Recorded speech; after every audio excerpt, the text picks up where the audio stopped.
চা বাগান এলাকায় ঘুরতে ঘুরতে কখনো কখনো দেখা পেয়ে যাবেন পোষা হাতির। সালাম এবং সালামি দেয়া নেয়ার কায়দাটা ভালোই জানে হাতি।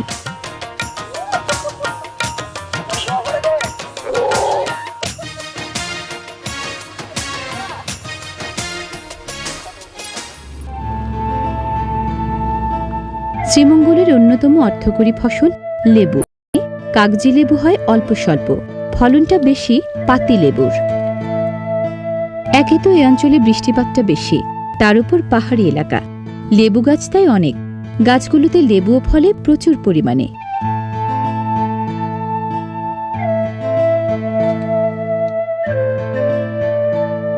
লেবু চাষিদের কাছ থেকে পুরো বাগান কিনে নিয়ে পাইকাররা দেশ জুড়ে যোগান দেয় শ্রীমঙ্গলের ঝুড়ি ঝুড়ি লেবু।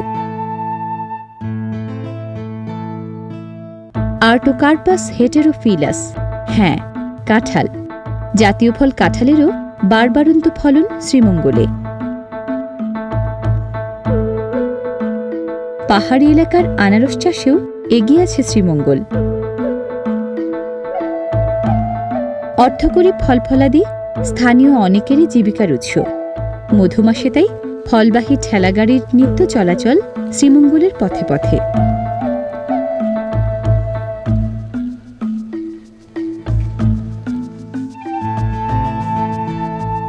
আড়াই লাখ স্থানীয় বাসিন্দার মাঝে পেশায় যারা কৃষিজীবী, অনেকেই মৌসুমি ফল চাষী। ফল চাষির বাড়িতে অতিথি আপ্যায়নেও ফল ফলাদি প্রধান সহায়। লেবু বাগানের লেবু কেটে আয়োজন চলছে শরবত তৈরির।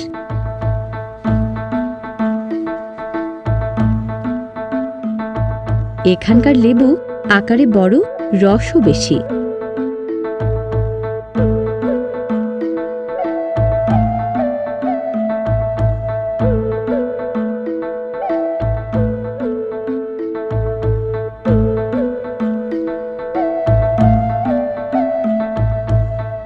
লেবুর রসের সাথে পানি, সাথে পরিমাণ মতো চিনি আর লবণ, ব্যাস ঝটপট তৈরি দারুণ এক পানীয়।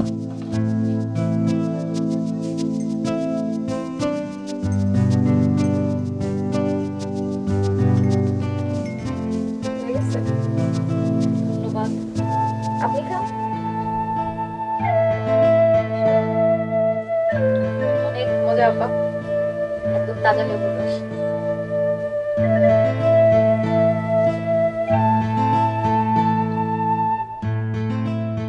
নিবিড় মমতায় শ্রীমঙ্গলবাসীরা 12টি ইউনিয়নের 124টি মৌজায় গড়েছে 206টি গ্রাম।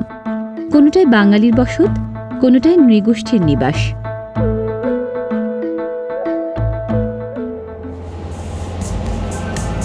রাজধানী ঢাকার প্রায় 198 কিলোমিটার উত্তর পূর্বে এই শ্রীমঙ্গল, আর শ্রীমঙ্গলের কয়েক কিলোমিটার দূরে বিখ্যাত মাগুরছড়া খাসিয়াপুঞ্জি।